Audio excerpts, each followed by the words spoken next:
اللهم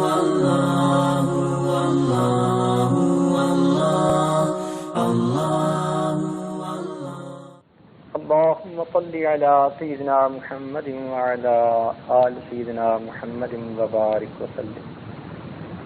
اللهم صل على سيدنا محمد وعلى آل سيدنا محمد وبارك وسلم. ان اللہ یحب التوابین، بے شک اللہ تعالیٰ توبہ کرنے والوں سے محبت فرماتے ہیں.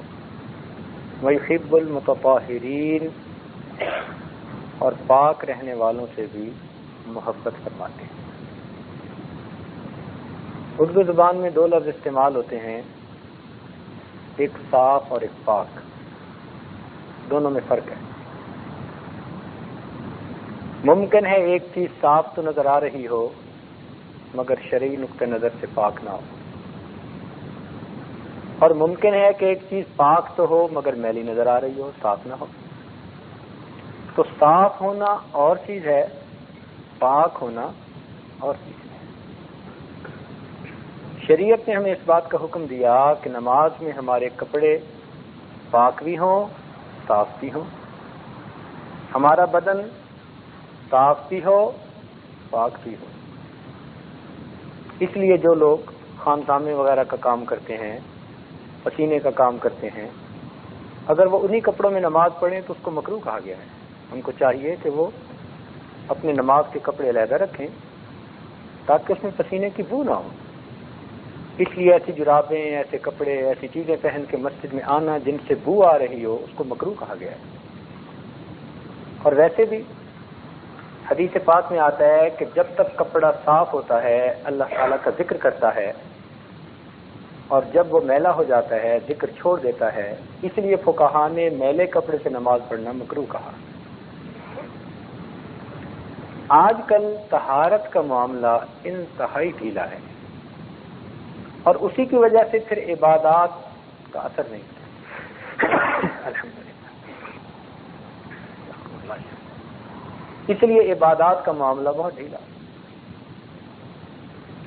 جتنی یہ اہم بات ہے نا طہارت کا لحاظ خیال رکھنا، اتنا ہی اس کی طرف سے چشم پوشی کی جاتی ہے.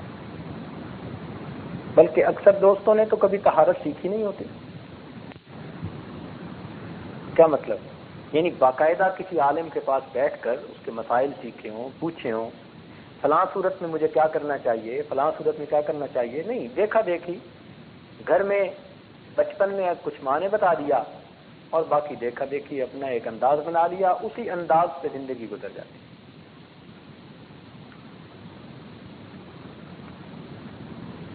کیونکہ ان مجالس میں خشیت نماز کے متعلق باتیں ہوں گی. مقصود ہمارا وہ ہے، اس کی ابتدا طہارت سے ہوتی ہے. کوئی آدمی ایسا ممکن نہیں کہ جس کو نماز کا خشوع حاصل ہو اور وہ طہارت کا خیال نہ رکھتا ہو. ممکن ہی نہیں ہے.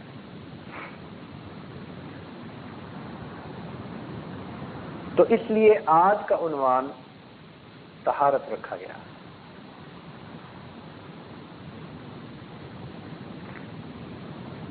طہارت کی 4 منزلیں ہیں. تصوف میں مشائخ کی نظر میں طہارت کے 4 درجے ہیں، 4 مراتب ہیں. سب سے پہلی طہارت بدن کی طہارت.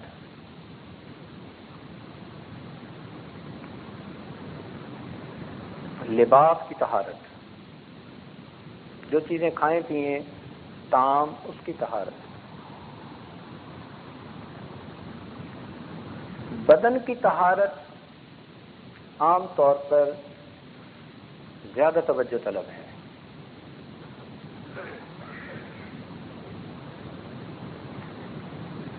مثال کے طور پر آدمی کو غسل کے فرائض کا پتہ ہو کہ بلوغ کے بعد اس کو غسل کیسے کرنا ہے. اگر اس کو فرائض کا پتہ ہی نہیں تو جتنی بھی نمازیں پڑھتا پھرے گا اس کا دل پر کوئی اثر نہیں ہوگا، نہ اللہ کے ہاں قبول ہوں گے. تو باقاعدہ ان مسائل کو سیکھنا. نہانا اور چیز ہے، غسل کرنا اور چیز ہے.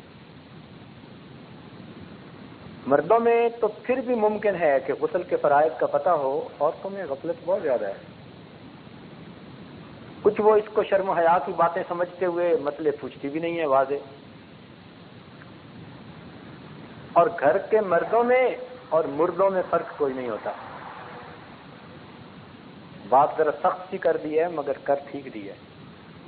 آج کل کے مردوں میں اور مردوں میں کوئی فرق نہیں. وہ گھر کی عورتوں کو دین نہیں سکھاتے، ایک ہی مقصد کے لیے رکھا ہوتا ہے، اللہ اللہ اور خیر. خود بیت بھی ہو جاتے ہیں، خود مراقبے بھی کر لیتے ہیں، گھر والوں کو اس کام میں شریک کرنے کی کوشش نہیں کرتے. اپنی اولاد کو محبت کی وجہ سے پیار دیتے ہیں، تربیت نہیں دیتے.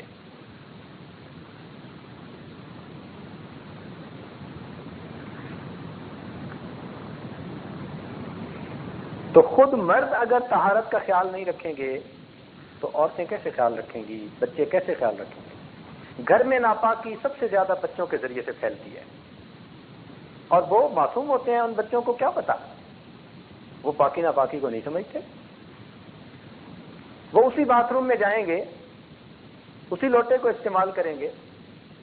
ان کو کیا پتا کہاں چھینٹے پڑ رہے ہیں اور کہاں نہیں پڑ رہے. شریعت بھی ان کے لیے کسی درجے میں آسانی کرتی ہے جب تک بالغ پورے طور پر نہیں ہو جاتے. یہ تو ہمیں واچ کرنا ہے، دیکھنا ہے کہ بچوں کو طہارت ٹھیک آتی ہے یا نہیں آتی. اب آپ یقین سے کہہ سکتے ہیں کہ اس نے اپنے سب بچوں کو غسل استنجا کے مسائل سکھائے ہیں، یا کسی ایسے عالم کے پاس بٹھایا ہے کہ جس نے ان کو یہ مسائل سکھائے ہوں؟ نہیں.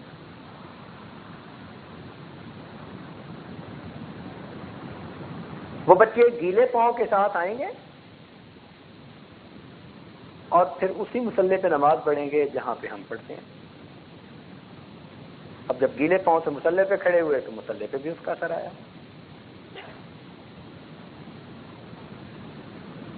ناپاکی منتقل ہونے کے دو طریقے ہیں. ایک طریقہ تو یہ کہ ناپاکی مائع شکل میں ہو، گیلی ہو اور چیز خشک ہو، یا پھر ناپاکی خشک ہو مگر چیز گیلی ہو. تو دونوں صورتوں میں ناپاکی منتقل ہو جاتی ہے. مثال کے طور پر ایک چیز خشک تھی مگر ناپاک تھی، آپ نے گیلے پاؤں پر رکھ دیے، اب پاؤں ناپاک ہو گئے. اب ذرا غور کیجئے، عام طور پر گھروں کے اندر جو صفائی کرنے والے ہوتے ہیں یا تو خادمائیں عورتیں رکھی ہوتی ہیں یا کچھ گھروں میں مرد رکھے ہوتے ہیں. یہاں کا کچھ بابا آدمی نرالا نظر آتا ہے کچھ معاملات میں. ان کام کرنے والے مردوں کو تو غیر محرم سمجھتے ہی نہیں. کبیرہ گناہ روز ہو رہا ہے اور نام اعمال میں لکھا جا رہا ہے. اب وہ جو کام کرنے والے ہیں ان میں سے تو کوئی مسلم بھی نہیں ہوتے، تو ان سے توقع کیا کرنی پاکی ناپاکی کی؟ وہ تو ہے ہی ناپاک. اب وہ مرد عورتیں غسل خانے دھوتے ہیں. اب جب غسل خانے دھوئیں گے تو ان کے ہاتھ ناپاک ہوں گے نا. جب ہاتھ ان کے ناپاک ہوں گے تو اسی ہاتھ سے وہ غسل خانے کا ہینڈل پکڑیں گے. اب ہینڈل بھی ناپاک ہو گیا، وہ تو آ گئے. اب آپ نے باتھ روم یوز کرنا ہے، آپ گئے، آپ نے باتھ روم سے فراغت استعمال کی حاصل کی اور آپ نے بھی گیلے ہاتھوں سے اسی ہینڈل کو پکڑ لیا. اب وہ اگرچہ خشک تھا مگر ناپاک تھا، تو جب آپ نے گیلے ہاتھ اس کو لگا دیے تو ناپاکی آپ کے ہاتھ پر لگی. اب کہتے ہیں جی نماز میں کیفیت نہیں بنتی.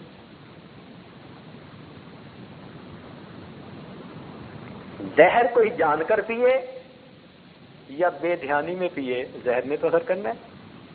کوئی یہ تو نہیں کہہ سکتا جی کہ میں نے تو بے دھیانی میں پی لیا تھا، زہر نے کیوں اثر کیا. بھئی ناپاکی ناپاکی ہے، آپ جان بوجھ کے لگائیں، بے دھیانی میں آپ کو لگے، ناپاکی کی وجہ سے وہ اثرات ختم ہو جائیں گے. اس لیے طہارت کا مسئلہ انتہائی اہم مسئلہ ہے. باقاعدہ سیکھنی پڑتی ہے، واچ کرنا پڑتا ہے، اس کو بچوں کو سکھانا پڑتا ہے. اس لیے ہمارے حضرات اپنے مصلے کم از کم گھر میں علیحدہ رکھتے تھے، بچوں کے مصلے مخصوص کر دیے جاتے تھے۔ بچوں کو پتہ ہے کہ جی یہ بچوں کے مصلے ہیں، بچوں نے جب بھی نماز پڑھنی ہے اس پہ پڑھیں، کون سی اتنی بڑی بات ہے؟ آپ جتنے بچے ہیں سب کے مصلے بے شک علیحدہ کر دیں، یا ان کو پتہ ہو کہ ہمارے یہ مصلے ہیں، ہم نے ان پہ نماز پڑھنی ہے، لیکن اپنے مصلے علیحدہ رکھیں، چونکہ کپڑے کے مصلے ناپاک ہو جائیں تو پھر چلتے رہتے ہیں۔ تو پاکی ناپاکی کا انتہائی خیال۔ کئی دوستوں کو ہم نے دیکھا بڑے آرام کے ساتھ غسل خانے میں جا کر وضو کرتے ہیں اور ننگے پاؤں کے ساتھ وضو کر کے پھر گھر کے فرش پہ چلتے ہوئے آ کے مصلے پہ کھڑے ہو جاتے ہیں۔ اب گھر کا فرش کہاں پاک ہے بھائی؟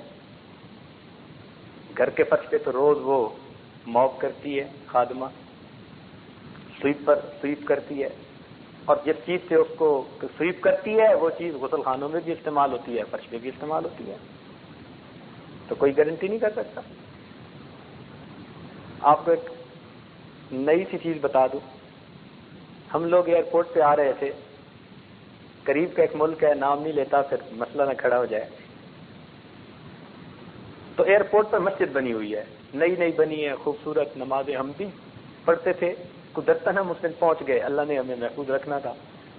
تو ایئرپورٹ کی جو کام کرنے والی عورت تھی وہ پاک قالین کے اوپر وہ جو گیلا ہوتا ہے نا، اس کو کیا کہتے ہیں اپنی زبان میں؟ موب، وہ گیلا موب جناب اس نے اس پانی کے اندر اس کو جو ہے نا بھگویا اچھی طرح، پھر وہ گیلا پورے قالین کے اوپر۔ ہم جب پہنچے تو وہ دروازے کے قریب پہنچ چکی تھی، میرا ماتھا ٹھنکا، میں نے کہا دوست سے کہ پوچھو اس سے کیا یہ روز ایسا کرتی ہے؟ کہنے لگی ہاں، میں تو بلا ناوے ایسا کرتی۔ میں نے پوچھا کہ اس کو کہو کہ یہ علیحدہ موب ہے یا اسی موب کو ہر جگہ؟ کہنے لگی میں باتھ روم بھی اسی سے صاف کرتی ہوں۔ اب اس سے اندازہ لگا لیجئے کہ طہارت کی جگہ کا پاک ہونا، نہ نماز کی جگہ کا پاک ہونا، اس کے بارے میں ہمیں کتنا کیئرفل ہونے کی ضرورت ہے۔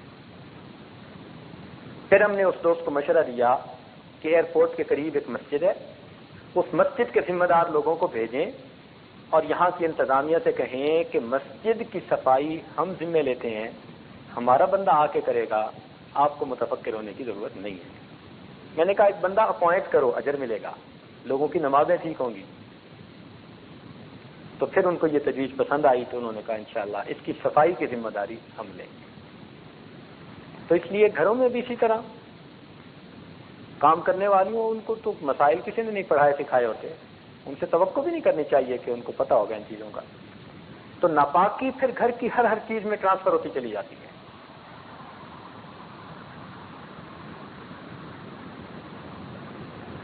تو بدن کا پاک ہونا، اس کے مسائل سیکھنے پڑتے ہیں۔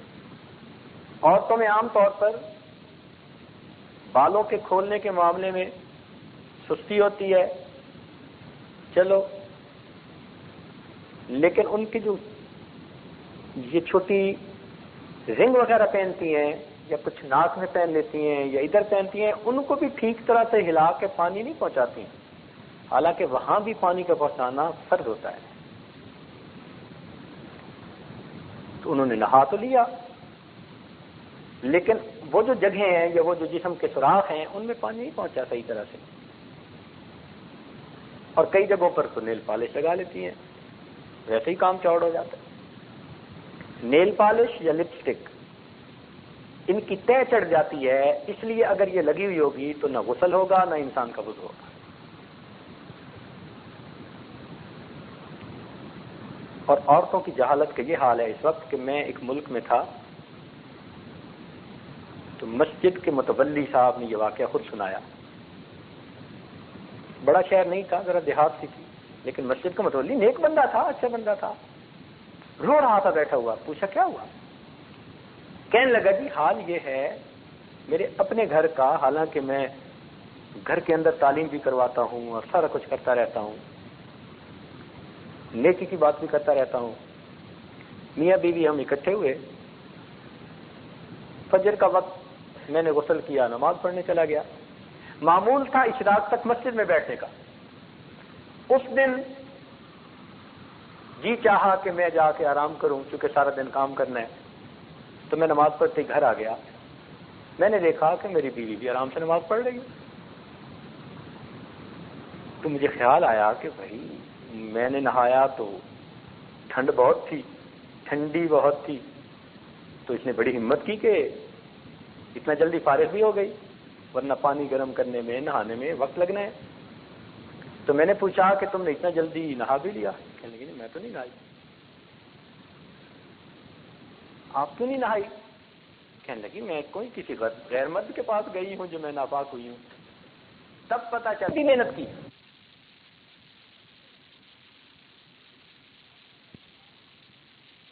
تب پتہ چلا جب سے شادی ہوئی اس وقت سے لے کے اب تک وہ عورت یہ سمجھتی تھی کہ غیر مرد کے ساتھ اکٹھے ہوں ناپاک ہوتے ہیں، اپنے خامد کے ساتھ کوئی فرق نہیں پڑتا.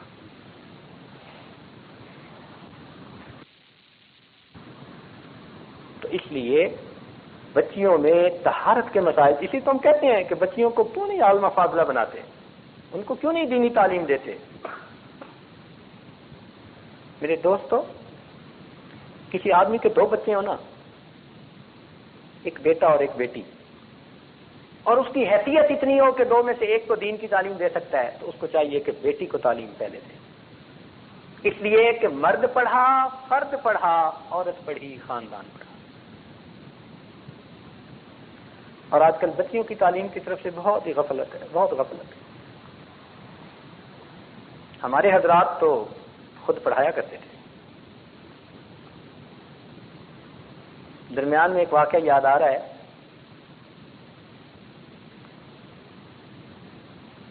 آپ کو جلدی تو نہیں نا؟ ہمارے حضرت رحمۃ اللہ علیہ کو قاری محمد طیب رحمۃ اللہ علیہ نے واقعہ سنایا حضرت اقدس نانوتوی رحمۃ اللہ علیہ کے بارے میں.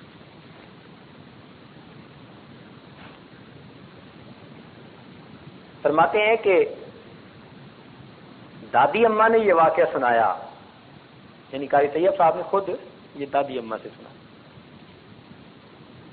حضرت نانوتوی رحمۃ اللہ علیہ کی شادی ایک نواب صاحب کی بیٹی سے ہوئی تھی. وہ نانوتوی رحمۃ اللہ کے عاشق صادق تھے، بہت عقیدت محبت تھی، اور انہوں نے بڑی چاہت سے بیٹی کا رشتہ ان کے ساتھ کیا. اور جب رشتہ کیا تو اس زمانے میں 1,00,000 روپے کے زیور بنوا کر بیٹی کو دیے. اس زمانے میں جب استاد کی تنخواہ 3 روپے 2 روپے. اب حضرت نانوتوی رحمۃ اللہ علیہ جب پہلی رات اپنی اہلیہ کے پاس پہنچے، سلام کیا، اور پھر فرمایا کہ دیکھو نکاح کا مقصد ہے میں نے آپ کے ذریعے گناہوں سے بچنا ہے اور آپ نے میرے ذریعے سے گناہوں سے بچنا ہے. میں نے آپ کے ذریعے گناہوں سے بچنا ہے اور آپ نے میرے ذریعے سے گناہوں سے بچنا ہے. ہن لباس لکم وانتم لباس لہن. یہ بات کر کے پھر فرمایا کہ زندگی اچھی تب گزرتی ہے جب میاں بیوی دونوں ایک سطح پر ہوں. اب میں فقیر اور آپ امیر، میں ساری زندگی محنت کروں تو آپ کی طرح مالدار نہیں بن سکتا. آپ اگر میری طرح بننا چاہیں تو ابھی بن سکتی ہیں. تو اہلیہ صاحبہ نے کہا ہاں میں بننا چاہتی ہوں. سمان لگے کہ یہ جو ترکیہ کا جہاد ہے نا، اس وقت جہاد تھا کہ تم یہ اپنا سارا زیور مجاہدین کی طرف بھیج دو، اجر بھی ملے گا اور پھر میں اور آپ ایک رنگ میں ہو جائیں گے. لدھی اہلیہ صاحبہ نے سارے زیور اتار کے دیے. حضرت نے صبح رومال باندھ کے مجاہدین کو بھجوا دیا. اب ایک دن گزرا تو عورتوں میں عادت ہوتی ہے، یہ عام طور پر دلہن کو دیکھنے آتی ہیں. تو ایک بڑھیا فتنے کی پڑیا وہ کہیں سے دلہن دیکھنے آ پہنچی. اب اس نے جو دلہن کو دیکھا کہ زیور کوئی نہیں، تو وہ تو کہنے لگی کہ یہ تو لگتی ہے ماں باپ پہ بوجھ بنی ہوئی تھی، انہوں نے دھکا دے دیا، کوئی زیور بھی نہیں سے پہنایا. عجیب جلی کٹی سنائی. تو دادی اماں نے تو رونا شروع کر دیا. اب حضرت نانوتوی رحمۃ اللہ جب آئے تو پوچھا کیوں رو رہی ہیں؟ کہنے لگے بس مجھے گھر چھوڑ گئے ہیں. بچی ہوتی ہیں، تھوڑا دل ہوتا ہے، کسی بات پہ پریشان ہوتی ہیں تو پھر ماں باپ کا گھر یاد آتا ہے. حضرت نانوتوی رحمۃ اللہ کا چھوڑ کے آ گئے. اب اس زمانے میں زنان خانہ مردان خانہ یہ علیحدہ ہوا کرتا تھا، شرم و حیا کا دور تھا. سبحان اللہ. مرد ضرورت کے وقت جاتے تھے عورتوں کی سائڈ پر، ورنہ ہر وقت کا بیٹھنا اٹھنا نہیں تھا جیسے آج کے زمانے میں ہو گیا ہے. ایک دو دن کے بعد جب نواب صاحب نے عورتوں کی طرف یعنی گھر کی عورتوں کی طرف آئے تو بیٹی کو دیکھا تو حیران ہوئے کہ بیٹی کب آئی. پتا چلا 2-3 دن ہو گئے. بھائی شادی کوئی تو اتنے دن ہوئے. پھر اہلیہ نے ان کی بات سنائی کہ بیٹی تو اس لیے آئی ہے کہ بھائی زیور سارے بھیج دیے اور وہاں کی عورتیں جلی کٹی سناتی تھی. ہاں ان کا یہ کون سی اتنی بڑی بات ہے. نواب صاحب نے 1 لاکھ روپے کے اور زیور بنوا کر بیٹی کو دیے اور پھر خود چھوڑ کے آئے. خود چھوڑ کے. حضرت نانوتوی رحمۃ اللہ علیہ جب مدرسے سے گھر آئے، اہلیہ آئی ہوئی تھی. جب ملاقات ہوئی تو حضرت نے فرمایا خدا کی بندی، میں نے تو اس لیے کہا تھا کہ ایک سطح پر ہوں تو میاں بیوی کی زندگی اچھی گزرتی ہے، میں نے مجبور تو نہیں کیا تھا. آپ نے خواہ مجھے اپنے والد کے سامنے رسوا کیا. میں نے تو یہ کہا تھا کہ یہ سانپ بچھو ہیں، تم کیا کرو گی. اب ان کی بات میں توجہ تھی. دادی صاحبہ نے فرمایا کہ حضرت کے جب یہ لفظ منہ سے نکلے نا کہ یہ سانپ بچھو ہیں تو فرماتی ہیں مجھے محسوس ایسے ہونے لگ گیا کہ یہ سانپ ہیں، یہ بچھو ہیں جو میں نے پہنے ہوئے ہیں. کہنے لگی اتنا میرے اوپر یہ کیفیت ہوئی میں نے تو نوچنا شروع کر دیا، نکالنا. حضرت فرماتے ہیں نہ نہ نہ نہ، اور میں سب زیورات کو توڑ رہی ہوں، نکال رہی ہوں، اتار رہی ہوں، حتیٰ کہ بدن سے سارے زیور اتار کر میں نے کہا حضرت یہ سانپ بچھو ہیں، ان کو بھی بھیج دو، آج کے بعد میں نام نہیں لوں. حضرت نے اگلے دن وہ بھی مجاہدین کو بھجوا دی. پھر اس کے بعد دادی صاحبہ جو تھی انہوں نے حضرت نانوتوی رحمۃ اللہ علیہ سے پڑھنا شروع کر دیا. پڑھتے پڑھتے اتنا پڑھا، قاری محمد طیب رحمۃ اللہ علیہ نے خود فرمایا میں نے ان دادی صاحبہ سے مشکات شریف کو سبکن پڑھا.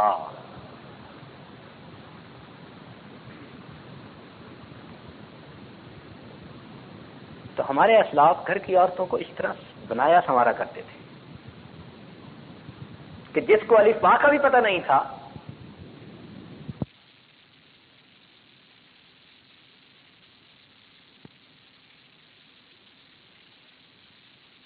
ان کے جو عورتیں اپنے ہاتھوں سے کرتی ہیں.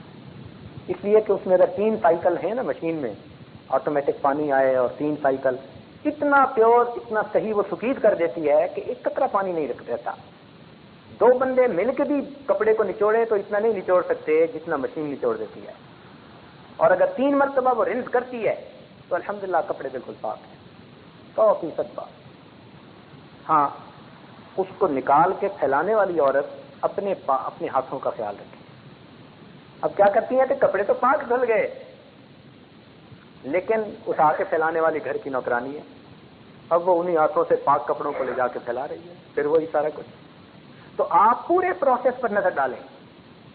درمیان میں مشین نے تو کپڑے دھو دیے، 3 مرتبہ پاک کر دیے، رنس کر دیے، بالکل صحیح، لیکن ہم کن ہاتھوں سے اس کو لے جا کے لٹکا رہے ہیں، کس جگہ پر لٹکا رہے ہیں، ان کا خیال رکھنا. عورت کو بتانا پڑتا ہے، ان کو سمجھانا. اپنے کھانے پینے کی چیزوں کا خیال رکھنا. کچن کے اندر بھی پاکی ناپاکی کا بڑا مسئلہ بنتا ہے.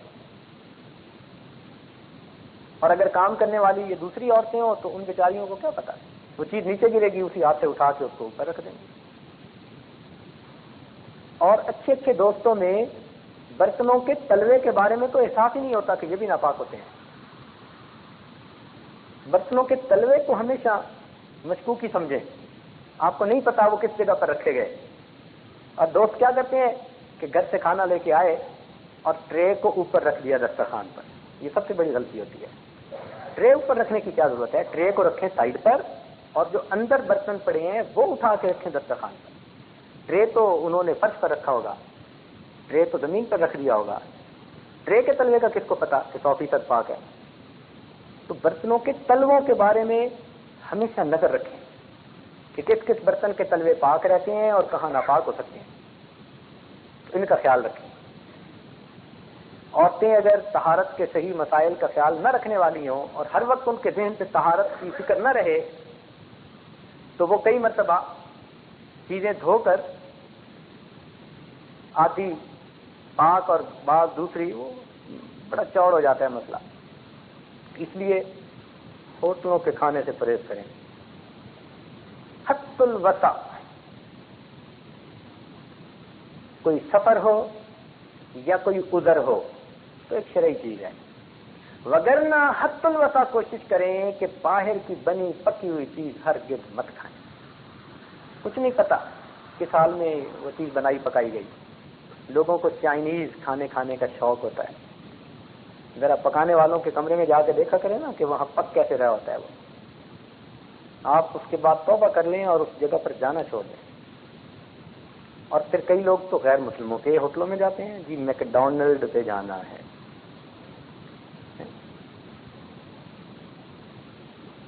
KFC پہ جا کے مرغی کھانی ہے. یہ غیر مسلموں کے جتنے بھی ہوتے ہیں نا، بالکل اس کا یقین مت کیجیے گا. اللہ اکبر. ہمارے واشنگٹن میں ایک طالب علم تھا ناظرے کا. ہمارے دوست ہیں ڈاکٹر صاحب، MBBS ڈاکٹر ہیں، ان کا بیٹا بہت انٹیلیجنٹ لڑکا، اسکول میں کلاس میں فرسٹ آنے والا، پریزیڈینشل ایوارڈ کے لیے اس کا نام بھیجا گیا. لیکن ہمارے مدرسے میں ایک سال میں اس نے ایک پارہ بھی نہ پڑھا، حتیٰ کہ دوسرا سال گزر گیا پھر بھی ایک پارہ. ایک دن ہم لوگ جائزہ لے رہے تھے طلباء کا، تو جب ہمارے سامنے یہ بات آئی کہ باقی سارے بچے نارمل پڑھ رہے ہیں، یہ بچہ کیوں ایسا ہے کہ بھئی 2 سال میں ایک پارہ اور ناظرہ. ہم نے استاد کو بلایا. اس نے آ کر کہا جناب میری محنت میں کوئی شک نہیں، کلاس کے بچوں سے پوچھ لیجئے، میں اس کو ایکسٹرا ٹائم بھی دیتا ہوں، پڑھاتا بھی ہوں. مسئلہ یہ ہے کہ یہ بچہ آگے چند صفحے پڑھتا ہے، پچھلے بھول جاتا ہے، تو پھر شروع کرواتے ہیں، پھر آگے پڑھتا ہے، پھر پیچھے سے بھول جاتا ہے. ہماری تو سمجھ سے باہر ہے.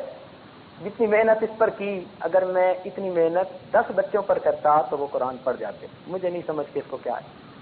بچے کو بلایا، بچے نے کہا جناب میرے پڑھنے میں بھی کوئی شک نہیں ہے، کلاس کے بچوں سے پوچھ لیجئے، میں جب آتا ہوں اس وقت سے لے کر آخری وقت تک مستقل پڑھتا رہتا ہوں، نہ شرارت کرتا ہوں نہ مذاق کرتا ہوں. مجھے خود احساس ہے کہ مجھے پڑھنا چاہیے.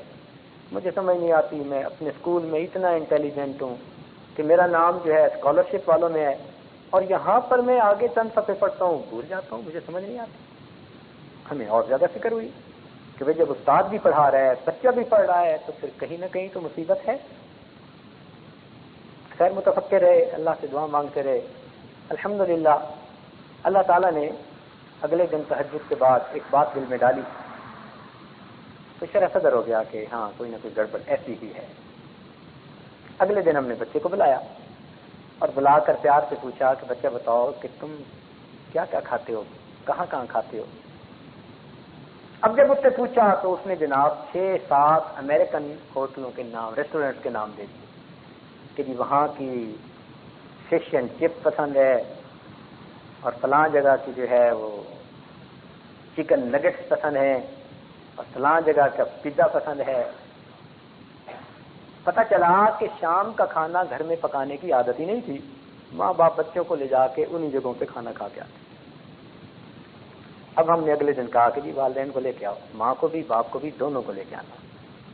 آگے ہمارے دوستوں میں سے تھے، تعلق والوں میں سے تھے، سلسلے میں بیعت بھی تھے، اور حلال کا خیال رکھنے والے تھے، نیک بندے تھے. یہ نہیں تھا کہ کوئی شرابی کبابی بدماش تھے، نہ، اچھے لوگ تھے، نمازی تھے. اب آگے ہم نے انہیں کہا کہ جی دیکھو سیریس پرابلم ہے، ہم آپ سے ڈسکس کرنا چاہتے ہیں. 2 سال ہمارے استاد نے آپ کے بچے پر محنت کی، آپ کے بچے نے بھی محنت کی، لیکن ایک پارہ بھی اس کا مکمل نہیں ہوا. اس کا مطلب ہے کہ something is seriously bad somewhere. کہاں ہے تو صحیح کوئی مسئلہ. ہم نے کہا وہ مسئلہ یہ ہے کہ آپ اپنے بچے کو حرام کھلا رہے ہیں، اور حرام سے جو گوشت بنتا ہے وہ کبھی اللہ کے نور کو قبول نہیں کرتا. اس لیے محنت بیکار ہے. دو راستے ہیں. بچے کو قرآن ہمارے پاس پڑھانا ہے تو ادھر جانا بند کر دو, اور ادھر جانا بند نہیں کر سکتے تو پھر بچے کو اپنے ساتھ لے جاؤ. ہم اپنا وقت مزید اس کے اوپر نہیں لگا. جب دو ٹوک بات کہی تو وہ کہنے لگے جی بچے کو قرآن تو پڑھانا ہے. انہوں نے وعدہ کیا کہ آج کے بعد ہم اپنے گھر پکائیں گے اور ہمیشہ گھر کا پکا کھانا بچوں کو کھلائیں گے. بچے کو گھر کا کھانا ملنا شروع ہوا. بچے نے اگلے 1 سال کے اندر پورا قرآن مجید مکمل پڑھ لیا.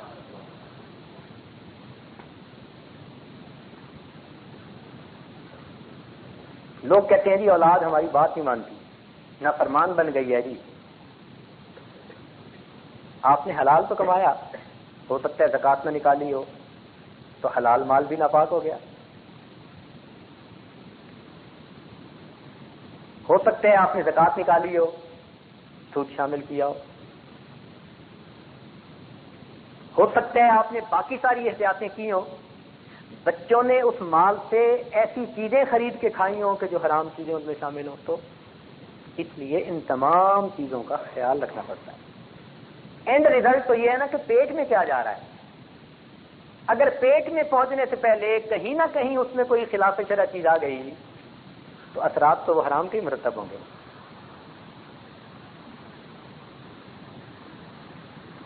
اس لیے جو ٹشو انسان کا حرام مال سے ناپاک کھانے سے بنتا ہے وہ ٹشو عبادت میں کبھی مزہ نہیں پاتا.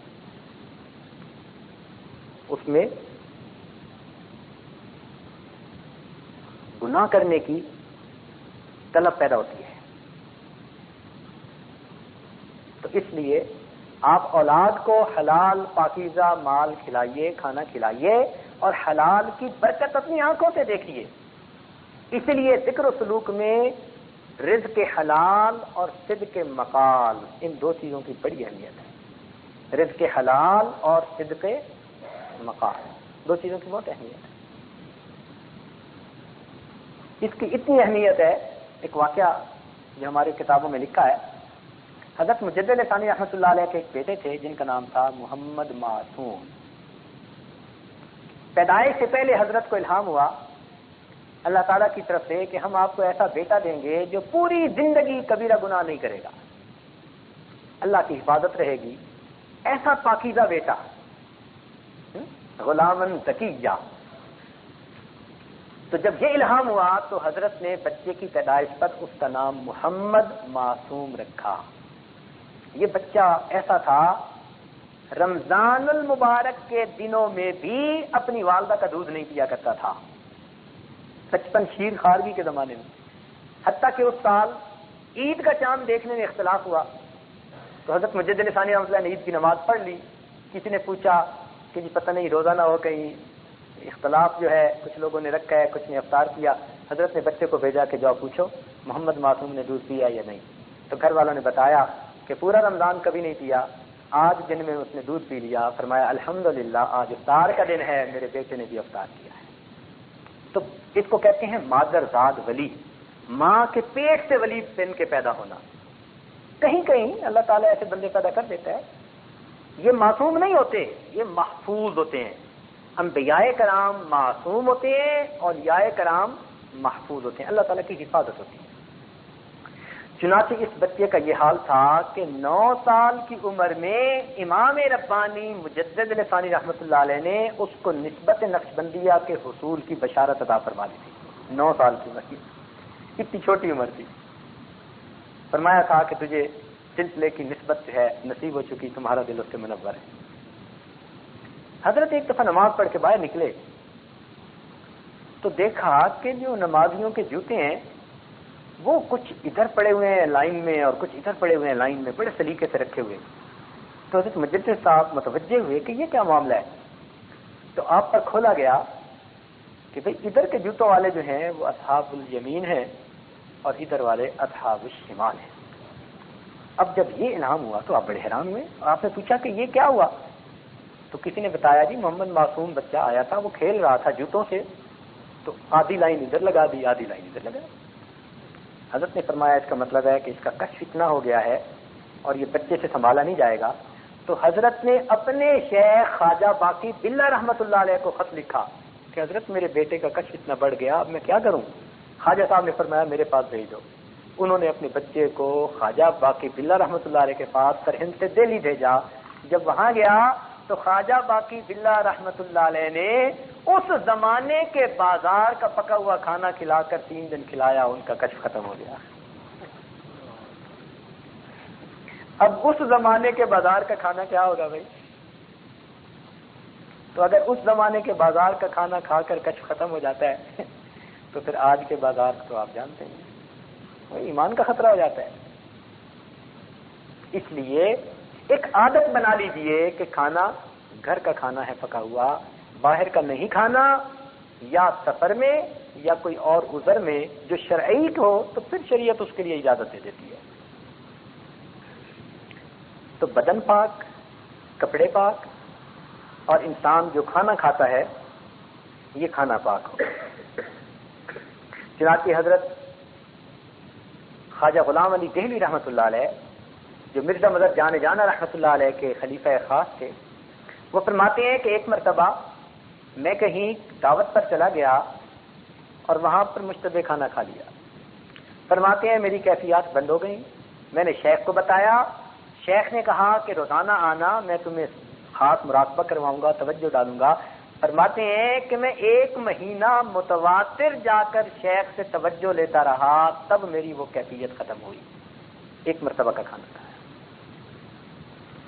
اس عاجز کے سسر محترم خواجہ محمد عبد المالک صدیقی رحمۃ اللہ علیہ جو میرے شیخ کے شیخ بھی تھے، حضرت مرشد عالم رحمۃ اللہ علیہ کے وہ شیخ بنتے تھے، اور ان کو حضرت مدنی رحمۃ اللہ علیہ ہر سال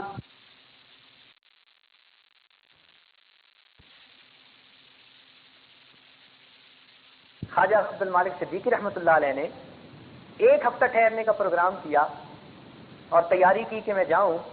حضرت مدنی رحمۃ اللہ علیہ اس وقت درس حدیث دے رہے تھے، حضرت نے درس موقوف کیا اور طلباء اور حضرت کمرے سے درس حدیث سے نکلے، دارالحدیث سے، اور اس کمرے میں آئے جہاں ٹھہرے ہوئے تھے، ضیوف الرحمان کا جو کمرہ ہوتا ہے مدرسے میں۔ اب طلباء تو باہر بیٹھ گئے دروازے سے اور حضرت مدنی اندر تشریف لائے۔ خواجہ صاحب سمجھے کہ بھئی ملاقات کے لیے آئے ہوں گے، تو جب ملاقات ہوئی تو حضرت مدنی رحمۃ اللہ نے فرمایا کہ خواجہ صاحب آپ ہر سال 2 ہفتے یہاں قیام فرماتے ہیں، طلباء کو فائدہ ہوتا ہے، اس مرتبہ آپ نے 1 ہفتہ جو ہے قیام کے بعد جانے کا ارادہ کر لیا۔ میں نے درس حدیث موقوف کیا، بچے وہاں بیٹھے ہیں اور میں یہاں بیٹھا ہوں، جب تک آپ 1 ہفتہ اور رہنے کا ارادہ نہیں فرمائیں گے، نہ میں دارالحدیث میں جاؤں گا نہ بچے وہاں جائیں گے۔ تو جب اتنا حضرت نے اصرار کیا تو خواجہ صاحب نے مزید 1 ہفتہ قیام فرمایا اور پھر ان کو اجازت دی۔ حضرت مفتی کفایت اللہ رحمۃ اللہ علیہ درس دے رہے تھے، قلب کا لفظ آ گیا تو طلباء کو فرمایا بھائی اس لفظ کا اگر لفظی معنی سمجھنے ہیں تو میں بتا دیتا ہوں، اور حقیقت معلوم کرنی ہے تو خواجہ عبد المالک صدیقی سے جا کر پوچھیں۔ اللہ نے ان کو وہ مقام دیا۔ چنانچہ ان کے حالات زندگی میں انہوں نے خود یہ لکھوایا کہ حضرت اکبر ثانی رحمۃ اللہ علیہ سے ایک دفعہ ملاقات ہوئی۔ حضرت اکبر ثانی رحمۃ اللہ علیہ کی عادت شریفہ تھی کہ کوئی بھی آ جاتا اپنے نظم کو آگے پیچھے نہیں کرتے تھے، لیکن اللہ تعالیٰ کی شان کہ جب خواجہ صاحب پہنچے اور حضرت ثانی رحمۃ اللہ علیہ نے دیکھا تو دیکھ کر بڑے خوش ہوئے۔ تعارف نے پوچھا کہ آپ کون ہیں، کہاں سے ہیں؟ فرمایا کہ میں ایک نقشبندی فقیر ہوں، اللہ اللہ کرتا بھی ہوں کرواتا بھی ہوں، اسی میں زندگی گزر رہی ہے۔ تو ثانی رحمۃ اللہ اتنے خوش ہوئے کہ ان کو بلایا اور اپنے نظام الاوقات کو منسوخ کرنے کا اس دن اعلان کیا اور پورا دن بمائے مریدین کے حلقے اور ذکر کی شکل میں گزارا۔ اور پھر جب شام کو رخصت کرنے لگے تو مسجد کے باہر جب ان کو رخصت کیا تو وہاں پر فرمایا خواجہ صاحب قیامت کے دن میرا بھی خیال رکھنا۔ یہ حضرت اقدس ثانی رحمۃ اللہ علیہ کے الفاظ کہ خواجہ صاحب قیامت کے دن میرا بھی خیال رکھنا۔ ان کی بات ہے کہ وہ کھانے پینے میں بہت احتیاط کرتے تھے، بہت زیادہ، سفر میں بھی ہوتے تھے تو بہت احتیاط، حتیٰ کہ اس زمانے میں ہندوؤں کے ہاتھوں کا کئی مرتبہ گھی بکتا تھا تو وہ گھی بھی ہر استعمال نہیں کرتے تھے، اپنا گھی اپنے ساتھ ہوتا تھا، اپنی چیزیں کئی مرتبہ اپنے ساتھ ہوتی تھیں، ہر بندے کے گھر کا کھانا بھی نہیں کھاتے تھے۔ فرماتے تھے بھائی میں معذور ہوں، تو میرے عذر کی وجہ سے مجھے معاف فرما دیجیے، میں ہر جگہ دعوت نہیں کھا سکتا، تو ہر چیز کھانے سے مجھے نقصان ہوتا ہے۔ مقصود تو یہ تھا کہ روحانی نقصان ہوتا ہے۔ ان کا واقعہ میں سنا رہا ہوں، جو میرے پیر و مرشد کے صاحبزادے، انہوں نے خود سنایا اس عاجز کو۔ فرمانے لگے کہ خواجہ صاحب ایک مرتبہ ہمارے گھر آئے اور اس عاجز کے پیر و مرشد کہیں باہر تبلیغ پر گئے ہوئے تھے، تو وہ پیچھے سے سفر کرتے ہوئے پہنچ گئے۔ صاحبزادہ صاحب کہتے ہیں کہ کھانے کا وقت آیا تو میں نے کھانا حضرت کے سامنے جا کر رکھا، حضرت نے ایک نظر کھانے کو دیکھا اور خاموش بیٹھے۔ میں نے کہا حضرت کھا لیجیے، حضرت خاموش ہیں۔ میں نے پھر کہا حضرت کھانا کھا لیجیے، کہنے لگے اب انہوں نے مجھے ایسے دیکھا جیسے شیر دیکھتا ہے، تو مجھے تو پسینہ آ گیا کہ خواجہ صاحب نے غصے اور جلال کے ساتھ دیکھا۔ تو میں نے کہا جی حضرت۔ فرمان لگے یہ تمہارے گھر میں سور کہاں سے آ گیا؟ یہ الفاظ کہے کہ تمہارے گھر میں سور کہاں سے آ گیا؟ کہنے لگے مجھے نہیں پتا، پھر خیال آیا، میں نے کہا جی میں امی سے پوچھ کے آتا ہوں۔ کہنے لگے میں بھاگا وہ اندر گیا اور میں نے کہا اماں وہ حضرت تو کھانا نہیں کھا رہے اور فرما رہے ہیں تمہارے گھر میں سور کہاں سے آ گیا؟ تو سنتے ہی والدہ صاحبوں کو بھی پسینہ آ گیا، کہنے لگی ہاں غلطی مجھ سے ہوئی، یہ میرے ہمسائے کی عورت بڑی مدت سے متمنی تھی کہ جب بھی تمہارے پیر صاحب آئیں گے تو ان کا کھانا میں پکاؤں گی، اور مجھے خیال نہیں رہا، میں نے قبول کر لیا، تو یہ کھانا ہمارے گھر کا نہیں پکا ہوا، یہ تو ہمسائے کے گھر کا پک کے آیا۔ کہنے لگے والدہ صاحب نے اس وقت کچن میں کھانا بنایا اور بنا کر دیا اور خواجہ صاحب نے اس کو نوش فرمایا۔ تو یہ ایسے بصیرت والے لوگ تھے کہ کھانے کو دیکھ کر ان کو پتہ چلتا تھا اس میں نور ہے، اس میں ظلمت پڑی ہوئی۔ ایسے کتنے لوگوں نے خواجہ صاحب کو آزمایا، بڑے اچھے ادھر ادھر کے کھانے بنوا دیے، اور ایک سادی سی روٹی اور کوئی دال سبزی ایسی وہ بنا کے کہیں ایک طرف رکھ دی، اور خواجہ صاحب نے صرف وہی دو چیزیں کھائیں اور باقی چیزوں کی طرف التفات کی۔ ہمارے قریب کے زمانے کے بزرگ حضرت مولانا احمد علی لاہوری رحمۃ اللہ علیہ، الحمدللہ اللہ نے ان کو بھی عجیب شان دی تھی، عجیب صاحب کشف تھے، حتیٰ کہ فرما دیا کرتے تھے کہ مجھے اگر کھلانا ہے تو فلاں جگہ جو پھل پڑے ہیں وہ ان کی بیع ٹھیک ہوئی ہے، تم وہ لے کے آؤ میں وہ کھا لوں گا۔ اور فرمایا کرتے تھے کہ میرے پاس جو بندہ 40 دن رہے اور میرا بتایا ہوا کھانا کھائے، 40 دن کے بعد اس کو ولایت کا نور نہ حاصل ہو تو مجھ پر ہنسی کرے۔ کہتے تھے 40 دن رہو میرے پاس، کھاؤ وہ جو میں بتاؤں گا کہ بھئی یہ کھاؤ یہ کھاؤ یہ کھاؤ۔ فرماتے تھے 40 دن وہ حلال کھانا تمہارے دلوں کے اندر ولایت کا نور پیدا کر دے گا۔ تو ہمارے حضرات نے کھانے پینے میں بہت خیال رکھا ہے، بہت خیال رکھا ہے اس بات کا۔ حضرت مرزا نظر جان رحمۃ اللہ علیہ کا واقعہ تو کتابوں میں لکھا ہے، ایک آدمی انگور لے کے آیا تو اس نے پیش کیے، حضرت نے جو اٹھائے تو رکھ لیے، اس نے کہا حضرت کھا لیجیے، فرمایا مجھے مردوں کی بو آ رہی ہے۔ مردوں کی بو آ رہی ہے؟ وہ سمجھدار تھا، وہ گیا اس بندے کے پاس جس سے خریدے تھے، اس نے کہا جی فلاں بندہ بیچنے آتا ہے، میں نے اس سے خریدے۔ جب اس کے پاس گیا تو پتہ چلا کہ اس نے قبرستان میں پھول انگوروں کی بیلیں لگائی ہوئی، قبرستان میں انگوروں کی بیلیں اگائی ہوئی تھیں، ان پر انگور لگے تو خواجہ صاحب نے اٹھائے اور کہنے لگے مجھے مردوں کی بو آتی ہے۔ یہ ایک فراست ہوتی ہے، اللہ تعالیٰ عطا فرما دیتے ہیں۔ تو اس لیے ہمیں احساس نہیں ہوتا، لیکن کھانے پینے میں حلال پاکیزہ کھانے کا ہونا یہ انتہائی ضروری ہے۔ اب جب تک آپ اس کا خیال نہیں رکھیں گے نماز کی حضوری نصیب نہیں ہوگی، وساوت سے جان نہیں چھوٹے گی۔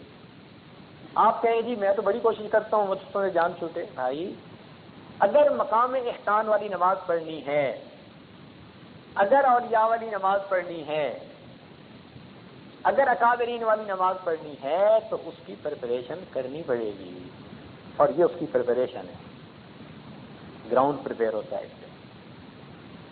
تو اس لیے بدن کا پاک ہونا، کپڑوں کا پاک ہونا، کھانے کا پاک بھی ہونا، حلال بھی ہونا، یہ طہارت کی پہلی قسم اور پہلا درجہ ہے۔ یہ طہارت کا پہلا درجہ ہے۔ یہ بات آپ کو اچھی طرح کلیئر ہو گئی ساری۔ طہارت کا پہلا درجہ کتنی چیزیں عرض کی ساجد ہیں؟ کوئی بتا سکتے ہیں؟ بدن کا پاک ہونا، لباس کا پاک ہونا، اور جو کھانا کھایا جا رہا ہے وہ حلال بھی ہو، پاک بھی ہو۔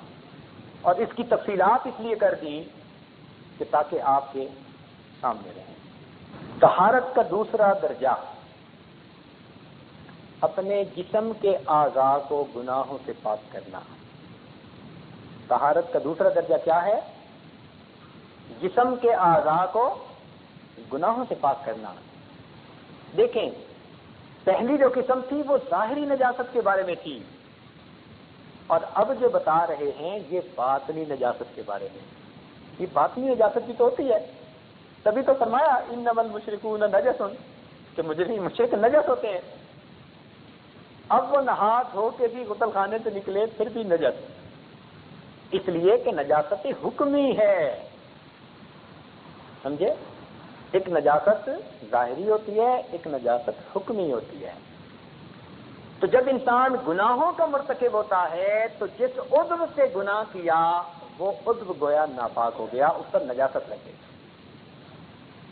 اللہ والوں کو اس سے پتہ چلتا ہے۔ اس لیے سیدنا عثمان غنی اللہ عنہ کے پاس ایک آدمی آیا اور راستے میں اس کی نگاہ غیر محرم پر پڑ گئی تھی، تو آپ نے فرمایا ما بالک، لوگوں کو کیا ہو گیا کہ بے محابہ ہمارے پاس چلے آتے ہیں اور ان کی نگاہوں سے زنا ٹپکتا ہے۔ اللہ تعالیٰ یوں مہربانی کرنا۔ تو اعضاء کو گناہوں سے، یعنی گناہوں سے بچانا، جب بھی گناہ کیا گیا کسی عضو سے، بس یوں سمجھیے کہ وہ جسم کا عضو ناپاک ہو گیا، اور اس کے اثرات ہوتے ہیں، بو ہوتی ہے۔ یہ تو حدیث پاک میں بھی آتا ہے کہ جب بندہ جھوٹ بولتا ہے تو اس کے منہ سے اتنی بو نکلتی ہے کہ فرشتے اس سے تھوڑی دیر کے لیے دور ہو جاتے ہیں۔ اور یہ بھی حدیث پاک میں آتا ہے کہ جب موت کے فرشتے آتے ہیں بندے کی روح نکالنے کے لیے تو وہ اس کے جسم کے اعضاء کو سونگھتے ہیں۔ اگر اعضاء سے اس نے گناہ کیے ہوں گے تو ان اعضاء سے ان کو بو محسوس ہوتی ہے، اور جب بو آتی ہے وہ سمجھ لیتے ہیں کہ یہ نافرمان تھا، پھر اس کی پٹائی شروع کر دیتے ہیں۔ اور جو انسان پاکیزہ زندگی گزارنے کا عادی ہو اس کے جسم سے ایک خوشبو محسوس ہوتی ہے۔ اس لیے نبی علیہ السلام کے جسم اطہر سے خوشبو آتی تھی۔ حضرت انس اللہ عنہ نے روایت کی ما شممت مسکم ولا عنبرۃ اطیب من ریح رسول اللہ صلی اللہ علیہ وسلم، کہ میں نے کوئی مشک اور عنبر نہیں سونگا مگر نبی علیہ السلام کے جسم اطہر کی خوشبو اس سے بھی زیادہ خوشبودار ہوا کرتی۔ مدینہ کی عورتیں نبی علیہ السلام کے پسینہ مبارک کو عطر میں ڈالتی تھیں، عطر کی خوشبو اچھی ہو جاتی تھی۔ ام سلیم رضی اللہ تعالیٰ عنہ بچوں کو بھیج کر ایک شیشی میں پسینہ جمع کرواتی تھیں، اور پھر وہ پسینہ دلہن کی رخصتی کے وقت اس کو لگاتے تھے، اس کے جسم کپڑوں سے کئی دن تک خوشبو آتی رہتی تھی۔ ایک صاحب نے کہا حضرت بیٹی کی شادی کرنی ہے، کوئی چیز نہیں، تو آپ نے کچھ تو دے دیا اور ساتھ فرمایا یہ میرا پسینہ لے جاؤ، دلہن کے لیے خوشبو کا کام آئے۔ ایسی اس گھر سے خوشبو آتی تھی کہ وہ گھر والے ہی عطر والوں کا گھر مشہور ہو گیا۔ صحابہ کرام فرماتے ہیں ہم نبی علیہ السلام کو کبھی ڈھونڈنا ہوتا تو جس راستے سے گزرتے اس راستے کی مہک سے اندازہ لگا لیتے تھے اللہ کے محبوب اس طرف گئے ہیں۔ سبحان اللہ۔ تو دیکھا جسم سے کیسی خوشبو، اور یہی خوشبو سیدنا صدیق اکبر رضی اللہ عنہ کے جسم سے نکلتی تھی۔ حضرت عمر رضی اللہ عنہ کی روایت ہے، وہ فرماتے ہیں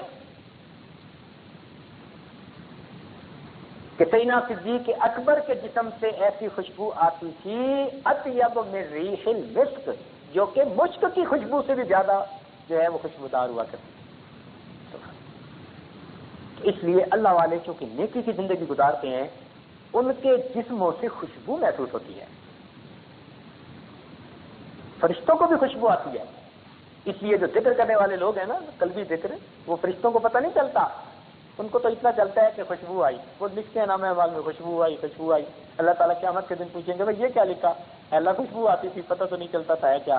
اللہ فرمائیں گے کہ میرا بندہ اپنے دل میں مجھے یاد کرتا تھا، ذکر کر رہا ہوتا تھا، اب اس ذکر کا بدلہ میں نے دینا ہے۔ اللہ اپنی رحمت کے ساتھ ذکر قلبی کا اجر عطا فرمائیں۔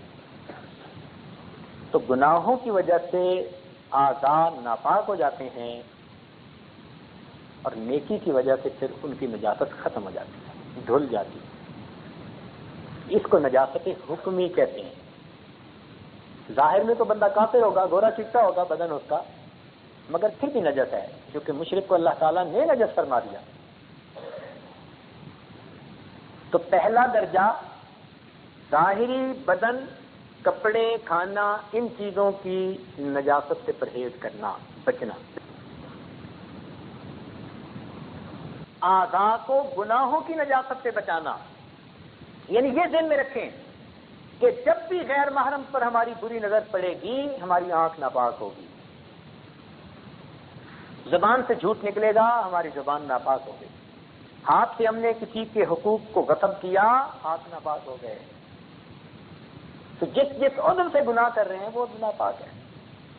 اب ان اعضاء کو ان گناہوں سے پاک کرنا۔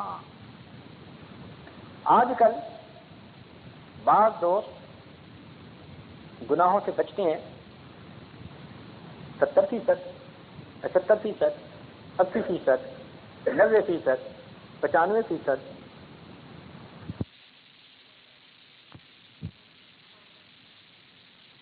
تو کر کے زندگی سے 95% گناہ ختم کر دیے۔ اب یہ جو طلباء، علماء، صلحاء ہوتے ہیں، جو دین کا کام بھی کر رہے ہوتے ہیں، الحمدللہ ان کی زندگی میں میجر گناہ نہیں ہوتے، یہ بچتے ہیں، لیکن کہیں نہ کہیں ہر بندے کی زندگی میں کوئی نہ کوئی ایک ایسی چیز ہوتی ہے جس نے ان کو اٹکایا ہوا ہوتا ہے، جیسے مچھلی کا کانٹا نہیں ہوتا، وہ گناہ نے اس کو روکا ہوا ہوتا ہے، آگے نہیں بڑھنے دیتا۔ ادخلوا فی السلم کافہ، یہ کیفیت نصیب نہیں ہوتی، اس لیے ولایت سے محروم رہتے ہیں۔ ایک بات ذہن میں رکھیے، ہر گناہ بندے اور اللہ تعالیٰ کے درمیان ایک سٹیپ کی مانند ہے، ایک فاصلے کی مانند ہے، ایک قدم کی مانند ہے۔ جتنے گناہ ہم کرتے ہیں ہم اللہ سے اتنے قدم دور کھڑے ہیں، ایک ایک گناہ چھوڑتے جائیں گے، ایک ایک قدم گویا اللہ کے قریب ہوتے جائیں گے، 100% گناہ چھوڑ دیں گے ہمیں اللہ تعالیٰ کا وصل نصیب ہو جائے گا۔ یہ کبھی نہیں ہو سکتا کبیرہ کا مرتکب ہو اور اسے اللہ تعالیٰ کی ولایت نصیب ہو جائے۔ اس لیے اولیاء کرام سے کبائر کا ارتکاب نہیں ہوتا۔ ہاں کبھی کوئی ایسی صورت بن جائے تو جب تک وہ توبہ کر کے اس کو معاف نہیں کروا لیتے وہ چین نہیں دیا کرتے، اس لیے ان کی زندگی سے کبائر ختم ہو جاتے ہیں، اول تو ہوتے نہیں، اور اگر تقاضۂ بشریت کبھی ہو جائیں تو جب تک پھر وہ توبہ ایسی کرتے ہیں کہ ان کی توبہ کے ثواب کو اگر شہر پہ تقسیم کر دو اللہ کی قسم شہر والوں کے گناہ معاف کر دیے۔ تو طہارت کا پہلا درجہ ظاہری نجاست سے اپنے آپ کو بچانا، اور طہارت کا دوسرا درجہ باطنی نجاست سے یعنی گناہوں سے اپنے اعضاء کو بچانا۔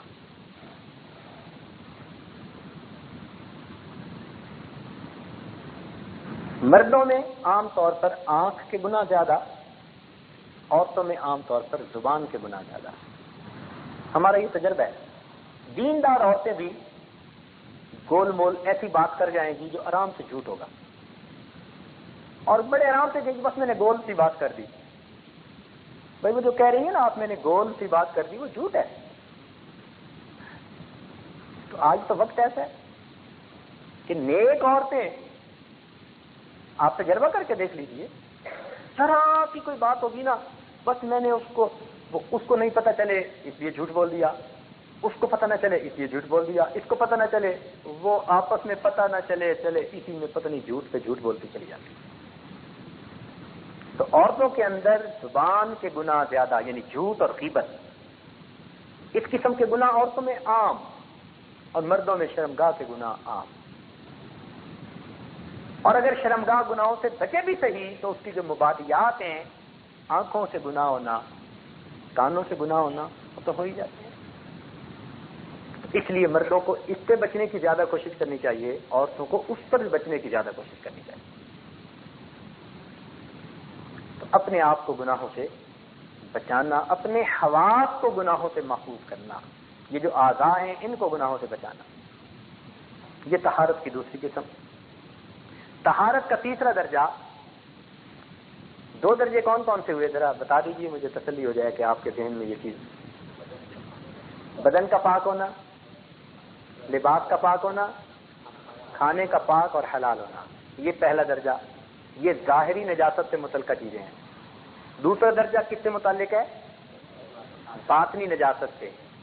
اعضائے جسم کو گناہوں سے پاک کرنا، سر سے لے کے پاؤں تک کوئی بھی عضو ہو اس کو گناہ سے پاک کرنا، یہ طہارت کا دوسرا درجہ ہے.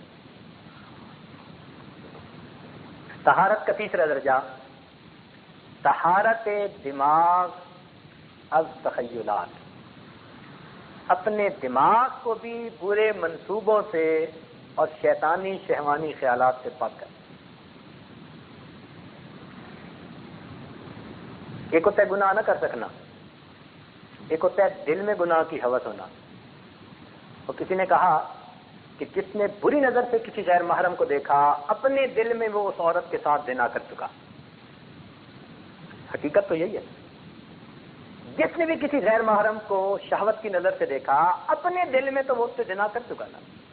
قدرت نہ ہونا، موقع نہ ہونا یہ اور چیز ہے، اس کا دل تو تیار تھا نا. تو اپنے دماغ کو بھی ان تخیلات سے پاک کر لینا. اس کی تھوڑی سی تفصیل سن لیجیے. خیالات کا آنا برا نہیں ہوتا، خیالات کا آنا برا نہیں ہوتا، خیالات کا لانا اور دل میں جمانا یہ برا ہوتا ہے. برے خیال کا دل میں آنا یہ برا نہیں، آتے ہیں اولیاء اللہ کے ذہن میں بھی وساوس آتے ہیں. مگر انسان کا دماغ جیسے چوراستہ نہیں ہوتا، اس کی مانند ہونا چاہیے. ادھر کی ٹریفک ادھر، ادھر کی ٹریفک ادھر، گزارتے رہو، جمنے نہ دو. خیال ہر طرح کا آئے گا، اور یہ اللہ کا ایک بنا ہوا غیبی نظام ہے، یہ فطرت ہے انسان کی. یہ جو خیال بار بار آتے ہیں نا، یہ اللہ کی نعمت ہے. خیال کا بار بار آنا یہ اللہ تعالیٰ کی نعمت ہے. اگر بار بار خیال نہ آتا تو ہماری زندگی اجیرن ہو جاتی. آپ گھر سے نکلے، بیوی نے کہا جی کہ گروسری نہیں ہے اور شام کو افطاری کے لیے سب کچھ بنانا ہے، اور جب باہر نکلے تو آپ کو ایک دوست مل گیا جو 30 سال پہلے مدرسے اسکول میں پڑھتا تھا. آپ بڑے خوش ہیں اور خوش ہو کے اس کے ساتھ باتیں کرنے لگے. اور اگر آپ بھول جائیں کہ میں کس مقصد کے لیے نکلا تھا تو پھر آپ تو اسی کے ساتھ سارا دن جو ہے وہ بیٹھے رہیں گے. لیکن آپ اس سے بات کر رہے ہوں گے نا تو تھوڑی تھوڑی دیر بعد دماغ میں خیال آ رہا ہوگا گروسری پہنچانی ہے، اہلیہ انتظار میں ہوگی. ہر 15 منٹ بعد، ہر 10 منٹ بعد آپ کے دماغ میں بار بار خیال آ رہا ہے. یہ جو خیال کا بار بار آنا یہ اللہ کی نعمت ہے. ورنہ ہم پیچھے بات کو بھول کر اگلی میں لگ جاتے ہیں تو ہماری تو مصیبت ہو جاتی ہے. تو خیال کا بار بار آنا یہ برا نہیں ہے، یہ ایک فطری نظام ہے. مگر اس کا خود لانا تکلفاً اور ذہن میں جمانا اور لطف اندوز ہونا یہ برا ہوتا ہے. اس سے بچنے کی ضرورت ہے. بس خیال آئے اس کو جھٹک دیجیے، اپنا خیال نیکی کی طرف، اللہ کی طرف رجوع کیجیے. بس جب آپ خیال کو جھٹکتے جائیں گے تو انشاءاللہ آپ پر اس کے اثرات برے نہیں ہوں گے، بلکہ آپ کو اس کی وجہ سے اجر ملے گا کہ برے خیالات کو آپ نے پش کر دیا، ذہن سے نکال دیا. تو اس کو کہتے ہیں طہارت دماغ از تخیلات. سوچ بھی پاک رہے. جیسے کئی مرتبہ بہت سوچ میں گند ہوتا ہے، بہت گند ہوتا ہے. اللہ اکبر، میں کیا بتاؤں. ایک صاحب نے مجھے خط لکھا کہ ایک مرتبہ میں نماز بھی پڑھ رہا تھا اور نماز پڑھنے کے دوران کبیرہ گناہ کرنے کا پروگرام بھی بنا رہا تھا. نماز بھی پڑھ رہا ہوں، کہنے لگا میری حالت یہ، اسے خط میں لکھا، کہنے لگا حالت یہ کہ میں نماز بھی پڑھ رہا ہوں اور نماز کے دوران میں کبیرہ ایک گناہ کرنے کا پکا پروگرام بھی بنا رہا ہوں. تو حالت تو یہ ہوتی ہے. اب اگر ذہن کے ہر وقت کے خیالات ایسے رہیں گے تو نماز میں کیسے خیال ٹھیک ہو جائیں گے؟ پھر نماز میں بھی وہی چیز گھومتی رہے گی. اس لیے طہارت کا تیسرا درجہ کیا ہے؟ طہارت دماغ از تخیلات، یعنی برے تخیلات، شہوانی خیالات، شیطانی خیالات، ان سے اپنے دماغ کو پاک کرنا، یہ طہارت کا تیسرا درجہ ہے. یہاں تک بات کلیئر ہو گئی، اچھی طرح سمجھ آ گئی. چوتھا درجہ ہے طہارت دل از مذمومات. طہارت دل از مذمومات و محمودات. یہ ذرا سمجھنا تھوڑا سا ڈیفیکلٹ ہے. طہارت دل از مذمومات اور محمودات. کیا مطلب؟ مذمومات کا مطلب تو یہ کہ برے منصوبے دل میں نہ باندھے، برے ارادے نہ ہو، یعنی دل میں بھی گناہ کا ارادہ نہ ہو. یہاں حضرت اقدس نانوتوی رحمۃ اللہ علیہ نے جب دارالعلوم دیوبند کا سنگ بنیاد رکھنا تھا تو حضرت نے اس وقت اعلان فرمایا، کافی لوگ تھے، اعلان فرمایا کہ آج دارالعلوم کا سنگ بنیاد میں ایک ایسی ہستی سے رکھوا رہا ہوں جنہوں نے زندگی میں کبیرہ گناہ تو کیا کرنا، کبھی کبیرہ گناہ کرنے کا دل میں ارادہ ہی نہیں کیا. ارادہ ہی نہیں کیا کہ میں یہ گناہ کروں گا، یہ بھی نہیں ارادہ کیا. تو ایک بزرگ تھے، منع شاہ کے نام سے مشہور تھے. ظاہر میں تو قد چھوٹا تھا، اللہ کے ہاں بہت بڑا تھا. گھاس کاٹتے تھے اور گھاس کاٹ کے بیچتے تھے اور زندگی گزرتی تھی. تھوڑے سے پیسے بچتے تھے، اس میں سے بھی وہ کچھ تھوڑا تھوڑا روز پس انداز کر لیتے تھے، بچا لیتے تھے. اور پورے سال میں تب جا کر اتنے پیسے بچتے کہ ان پیسوں سے وہ دارالعلوم کے اساتذہ کی ایک مرتبہ دعوت کیا کرتے تھے. تو دارالعلوم کے اساتذہ خود لکھتے ہیں، فرماتے ہیں ہم سارا سال ان کی دعوت کے منتظر رہتے، اس لیے کہ جس دن ان کے گھر کی دعوت کھاتے 40 دن تک نماز کی حضوری ہماری بہتر ہو جاتی تھی. 40 دن تک نماز کی حضوری میں اضافہ محسوس ہوتا تھا. تو ان کا نام لیا، فناس ذکر سے انہوں نے سنگ بنیاد رکھا. یہ ایسے مخلص لوگوں کا لگایا ہوا پودا ہے جس کو اللہ کی طرف سے پھر قبولیت ملی ہے. ورنہ عمارتیں تو ہر جگہ بن جاتی ہیں، فیض ہر جگہ سے چالو نہیں ہوتا. فیض اس لیے نکلتا ہے کہ وہاں ایسے لوگ ہوتے ہیں جن کے جسموں سے گناہوں کا کھوٹ نکل چکا ہوتا ہے.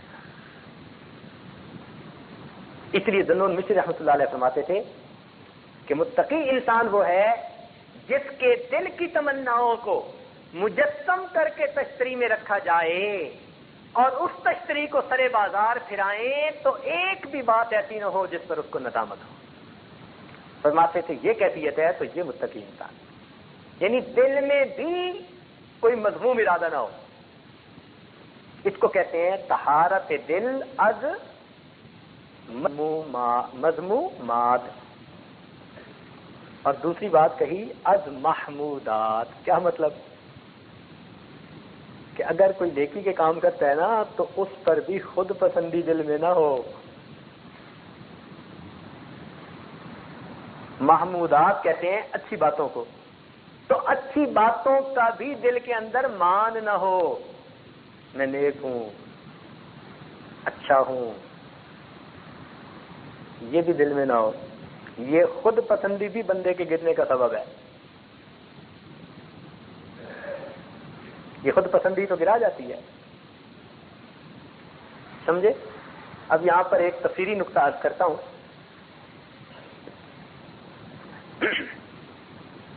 ایک مرتبہ واقعہ سن لیجیے. ایک مرتبہ خواجہ باقی باللہ رحمۃ اللہ علیہ نے کسی محفل میں بات کرتے ہوئے یہ کہہ دیا کہ مجھے اللہ نے اب ایک ایسا مقام دے دیا ہے توکل کا کہ میرے اوپر اب کوئی بھی حال آ جائے، مصیبت آ جائے، اب مجھے اللہ کے توکل سے نہیں ہٹاتی، کوئی پریشانی نہیں ہوتی. یعنی کوئی ایسی بات کر دی جس بات میں تھوڑا سا محسوس ہوتا تھا کہ بھئی اپنی تعریف ہے. لو جی کیا ہوا، اللہ تعالیٰ کی حکمت اور اس کا حکم اور اذن، خواجہ صاحب کا پیشاب بند ہو گیا. اور جب پیشاب بند ہو گیا تو جس کا پیشاب بند ہو جائے تو اس کو تو ایسی تکلیف ہوتی ہے کہ مرغنین بسمل کی طرح تڑپ رہا ہوتا ہے. تو خواجہ صاحب تو زمین پر لیٹنے لگ گئے، بڑی دعائیں مانگی، پیشاب جاری نہیں ہوتا تھا. بہت روئے دھوئے اللہ کے حضور.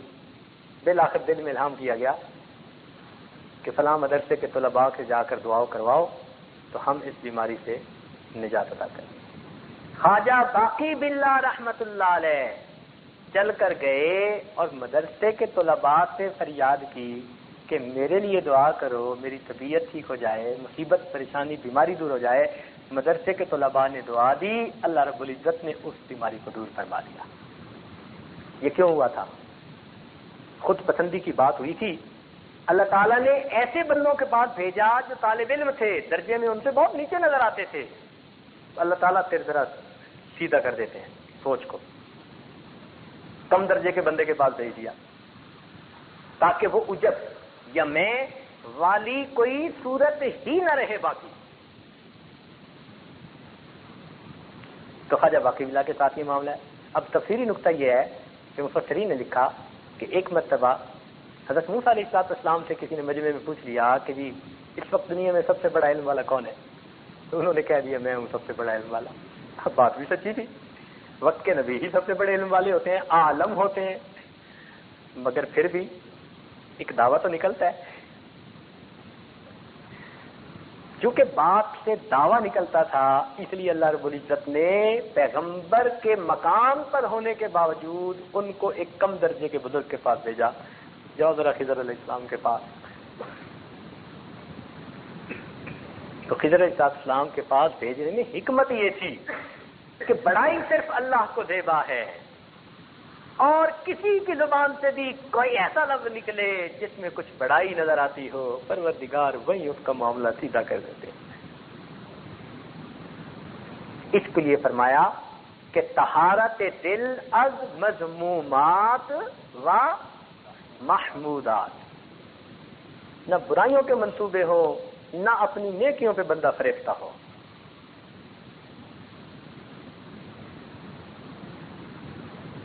تو یہ چار مراتب ہیں طہارت کے۔ نماز کو بنانے کے لیے طہارت کے یہ چاروں مراتب حاصل کر لیں گے، اللہ تعالیٰ مقام احسان والی نماز عطا فرما دیں گے۔ اللہ تعالیٰ ہمیں یہ سب مقامات طہارت کے حاصل کرنے کی توفیق عطا فرما دے۔ وآخر دعوانا الحمدللہ رب العالمین۔ تھوڑی دیر کے لیے مراقب کر لی، مراقب کر لیجیے پھر دعا کروں۔ صلی علی سیدنا محمد وعلی آل سیدنا محمد وبارک۔ ربنا ظلمنا انفسنا وان لم تغفر لنا وترحمنا لنكونن من الخاسرين۔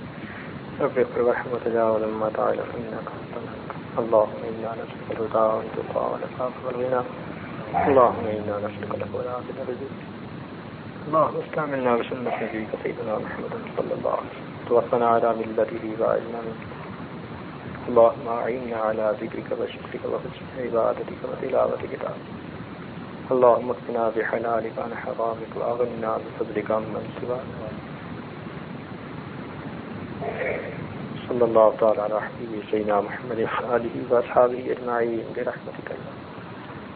نمازیں وہ اپنی قضا نمازیں ادا کریں، ایک دن کی، 2 دن کی، 3 دن کی، جتنے بھی ہو سکیں اس وقت کے دوران 12 بجے تک۔ جو حضرات صاحب ترتیب ہیں ان کی قضا نمازیں نہیں ہیں، وہ چاہیں تو صلاۃ التسبیح بھی پڑھ سکتے ہیں۔